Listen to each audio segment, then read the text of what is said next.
కేసీఆర్ అన్ని చేశాడు, కానీ ఒక డబుల్ బెడ్రూమ్ ఇవ్వలేదన్న కోపం ఆడవాళ్ళకు మహిళలకు చాలా బాధాకరం. ఆ ఒకే ఒక కారణం కొద్ది సార్ రాకుండా అయిపోయాడు. ఆ సార్ ని ఎట్లాగో వద్దనుకున్నందుకు జనానికి భలే బుద్ధి వచ్చింది. అది మామూలు బుద్ధి కాదు, కుక్క కాడకు చెప్పదెబ్బ అంటారు చూడు, అలాంటి టైప్ బుద్ధి వచ్చింది. మామూలు బుద్ధి కాదు. కేసీఆర్ సారు ఒక భగవంతుడు, కలియుగ భగవంతుడు, అన్ని చేశాడు. ఇది చేయలేదు అన్నట్లేదు.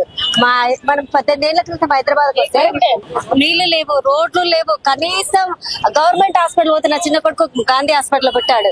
ఆడికి పోయినప్పుడు అప్పుడు ఎవరు వైఎస్ఆర్ ఉన్నారు, హాస్పిటల్ పోదామంటే అడుగు పెట్టే స్థలం గలీజ్ గా ఉండేది. అట్లాంటిది ఒక హైటెక్ టెక్నాలజీతో రూపొందించింది గాంధీ, నీలఫారేది, జల్దికానేది. ఈ రోజు మహిళలకు డెలివరీ అయితే మంచి మల్టీ స్పెషాలిటీ హాస్పిటల్, అలా ఎలా ట్రీట్మెంట్ చేసుకుని అలా చేసుకునేది. ఆడవాళ్లకు అదేది అవి సూట్ కేసులు, కేసీఆర్ కిట్లు, కనీసం ఆడపిల్లలు కొడితే మగ పిల్లలు కొడితే వాళ్ళకి డబ్బులు, కనీసం ఇన్ని సౌకర్యాలు చేసిన భగవంతుడికి మర్చిపోయినందుకు తప్పుకు శిక్ష అనుభవించాలి కదా, అనుభవిస్తున్నాం, తప్పదు. అంతేందుకు ఇప్పుడు కేసీఆర్ పోయినాక ఇప్పుడు నాకు 4 నెలల నుంచి నాకు వచ్చిన సమస్య ఏందో తెలుసా, రౌడీ సీటర్లు ఈ ఊరు నుంచి ఎంత టార్చర్ పెడతారంటే అంతటా. అప్పుడు కేసీఆర్ ప్రభుత్వం ఉన్నప్పుడు ఏ రౌడీ సీటర్లు లేరయ్యా మా దగ్గర, కనీసం ఏ పోలీసులు అధికారం దాహంతో మాకు ఇంతవరకు కనపడలేదు. ఇప్పుడు దాదాపు 5 నెలల నుంచి ఇదే ప్రజాభవన్ నుంచి తిరుగుతున్నాం. ఒక్కసారి మమ్మల్నే కాదయ్యా, ప్రజాభవన్ లో ఇక్కడ ఎంత మంది తిరుగుతున్నారు అది కూడా చూపించు. మమ్మల్నే కాకుండా అది చూడు, ఒక్కసారి ఈ జనం చూడు. కేసీఆర్ రాకుండా ఆయన మేము ఇక్కడి వరకు వచ్చే పరిస్థితి కూడా తెలియదు. కేసీఆర్ ఇక్కడి వరకు ప్రజాభవన్ కి రాలేదంటారు. ఇక్కడ ప్రజాపాలన అని చెప్పేసి రేవంత్ రెడ్డి సర్కార్ తీసుకున్న నిర్ణయం ఏంటంటే ప్రజలు స్వచ్ఛందంగా ఇక్కడికి వచ్చి డైరెక్ట్ మాట్లాడాలని చెప్పేసిండు. అవునా అవునా నిజమా? ఏ కాలంలో ఉన్నవయ్యా నీదే ఛానల్ అయ్యా? ప్రజాభవన్ కి వచ్చిరంటాడు. దాదాపు 4 నెలల నుంచి 10 సార్లు వచ్చినాయి ప్రజాభవనానికి. ఏ ప్రజాభవన్ కాదు, అదేది దరిద్రపు గుట్టు పాలన. ఇప్పుడు కూడా ఎవరైతే తీర్మాన్ మల్లన్న కడిపోయినా స్టూడియోలోనే ఉన్నాడు, ఉన్నోళ్ళందరితో పిఎలతో ఆయన ఎవరు సుదర్శన్ అన్న మాట్లాడు, అందరితో మాట్లాడు. ఎవరు తీర్మాన్ మల్లన్న మాట్లాడాడు ఆయనను కలవడానికి. ఆయన పుట్టినరోజు 17వ తారీఖు అయితే 16వ తారీఖు పోయి కలిసిన, పుట్టినరోజు నాడు పోయి కలిసిన, మళ్ళీ ఈ రోజు వెళ్ళి కలిసిన. అక్కడ ఉన్న స్టూడియోలో లోపల ఉన్నాడు, సార్ని కలవడానికి వీలేదని ఆ సుదర్శన్ అన్న మాట్లాడాడు. సిఐ మాట్లాడి నేను అంత సాల్వ్ అవుతాను. సిఐ కాడికి ఏంటమ్మా, నాకు 4 నెలల నుంచి 5 నెలల నుంచి రమన్నపేట పోలీసులేంది, రౌడీలేంది, రాజకీయాలేంది, ఈ బాధలు నేను భరించలేక సూసైడ్ చేసుకుందామని ఆఖరిసారి ఒకసారి మీడియాకి వచ్చి మాట్లాడిపోదామని రేవంత్ కాడికి ఇప్పుడు సచివాలయానికి కడిపోతున్నా. సీతక్కని ఇక్కడే ఉంటది, ఇక్కడ కలవదు, సచివాలయంలో కలవదు. ఆఖరికి నిన్న ఎక్కడ పోయినావు తెలుసా? హైడ్రా సార్ రంగనాయ సార్ కలవడానికి ఆ భవనానికి పోయినా, ఏది ఆ ప్రాంతానికి ఆడిపోయినా, లేడీ మేడానికి ఆడిపోయినా, ఎన్ని చోట్ల. అంతెందుకు నిన్న 20వ తారీఖు నాడు డీజీ సార్ ని కలవడానికి ఎక్కడికి లక్డీ కప్పులు పోయినా. డీజీ సార్ 20వ తారీఖు వచ్చి, అంత ముందు 11వ తారీఖు పోయినా, 16వ తారీఖు పోయినా, 17వ తారీఖు పోయినా, 18వ తారీఖు పోతే అక్కడ ఎవరు రావు గోపాల సార్ అంట. ఆ సారు లోపలికి అలా వచ్చారు. నేను ఏ ఆఫీసులలో పోతున్నా వాళ్ళ ఇన్ఫార్మల్ వెంటనే మళ్ళీ అనిత గారు ఇక్కడ దాకా వచ్చారని చెప్తారు. కానీ నా సమస్య నా భర్తను కొట్టారు, ల్యాండ్ గుంజుకున్నారు. 3 కేసులు అయినా కానీ వాళ్ళ మీద రమణపేట పోలీసులు ఏ చర్య తీసుకోవట్లేదు. కేసులు వాపస్ తీసుకో అన్న, తీసుకోపోతే నీ భర్త పిల్లల మీద పెడతారు. ఏమని పెడతామంటే, నువ్వు కేసులు వాపస్ తీసుకోపోతే మా చేతిలో పని కదా, మాకు నచ్చింది పెడతాను. ఇప్పుడు 3 రోజుల క్రితం ఇప్పుడు నేను కేసు అడికి పోతే రమణపేట పోతే తెలిసింది.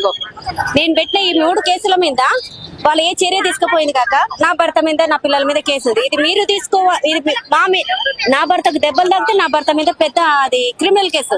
ఇది ఎక్కడ న్యాయమని మళ్ళీ డీజీ సార్ కాడిపోయినా. ఆ డీజీ సార్ కాడిపోతే ఏమిటి, సిపి గారు చెప్పినాను. మళ్ళీ డీజీ కాడి నుంచి సిపి కాడిపోయినా. నిన్న ఆ పోతే ఏమిటి, కింద Shyamala madam SI sir formalities పూర్తి చేసి 3rd ఫ్లోర్ కు తీసుకెళ్తారు. కానీ సార్ ఉన్నా కలవనిస్తలేరు. మరి సిపి గారు కాడిపోతారా అంటే కలవనిపోయాయి, డీజీ కాడికి పోతే కలవనిపోయాయి. ఆ సార్ ఏం చేసింది తెలుసా, భువనగిరి డీసీపీ సార్ కాడికి రాశారు.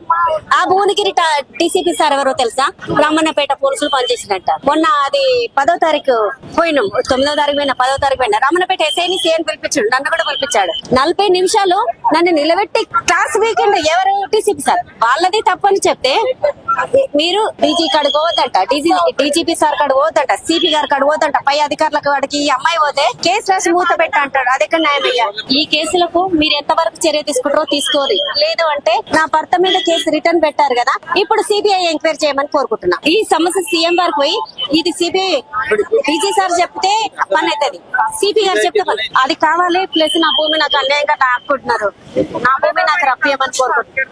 ఇప్పుడు రమణపేట పోలీసులు, గవర్నమెంట్ హాస్పిటల్ ప్లస్ ఎంఆర్ఓ వీళ్ళందరూ కలిస్తే ఎవరికైనా అన్యాయం జరగాల్సిందే. మాకు డబ్బులు లేవు కాబట్టి ఇంత 6 నెలలు వచ్చి ఈ మధ్యలో ఇంకొక 4-5 రోజులు వారం రోజులు ట్రై చేస్తా. లేదు అంటే నేను సూసైడ్ నాకు మార్గం తప్ప మరి వేరే ఆప్షన్ లేదు. ఆ సీఎం రాడు, ఆ సీతక్క రాదు, ఇక్కడున్న మంత్రులు ఎవరూ రారు. ఇప్పటి వరకు నా 5 నెలల నుంచి నేను ఇన్ని చోట్ల తిరిగినగా. మీరు ఇందాక ఒక మాట అన్నారు సార్, ఏమన్నారు? ఏది కేసీఆర్ సార్ ఉన్నప్పుడు మిమ్మల్ని ప్రజాభవనానికి రానిలేదట కదా, ఇంట్లో ఉండి కడుపు నిండా తిని కంటి నిండి నిద్రపోయి ఒక భగవంతుడు కలియుగ భగవంతుడు కేసీఆర్ తండ్రి.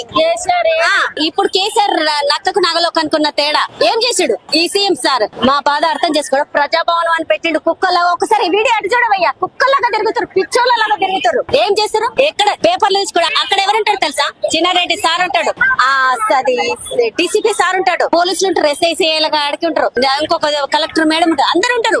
ఏ డిపార్ట్మెంట్ అది పేపర్లు తీసుకుంటూ ఆడబడేస్తారు. 8 సార్లు కాదు, ఇప్పుడు పోయినా కూడా కథ చూడరు. వాళ్ళు మెయిన్ వాళ్ళనే చూస్తారు, మన వాళ్ళని ఎందుకు చూస్తారా? చూస్తలేదు. ఇప్పటిదాకా కూడా వెళ్ళేసి వచ్చిన చూపిస్తాం మళ్ళీ వచ్చినప్పుడు ఒకే ఒకటి అయితే అడుగుతాను, సీఎం గారు మీరు మమ్మల్ని దయచేసి ఈ వీడియో వల్ల నా కష్టాలు కదా సీఎం సార్ మీరు నిర్ణయం తీసుకోకపోతే ఈ పోలీసుల లంచాల అధికార దాహంతో ఒక ఎంఆర్ఓ అధికార దాహంతో కొట్టుమిట్లాడుతాడు. రమణపేట ఒక గవర్నమెంట్ హాస్పిటల్, దాంతో పాటు కామినీ హాస్పిటల్, ఈ రమణపేట పోలీసులు కామినీ హాస్పిటల్ కూడా ఉండరు. సార్ నాకు ఇవన్నీ వాళ్ళ మీద కంప్లైంట్ ఇచ్చి వాళ్ళ భార్య పిల్లల్ని నాకు రోడ్డు మీద పడేయాలంటారు. నా భర్త మీద కేసు పెట్టారు కదా, దాన్ని సిబిఐ ఎంక్వైరీ చేయమని కోరుకుంటున్న సీఎం గారు. ఇదే నా కోరిక. Thank you.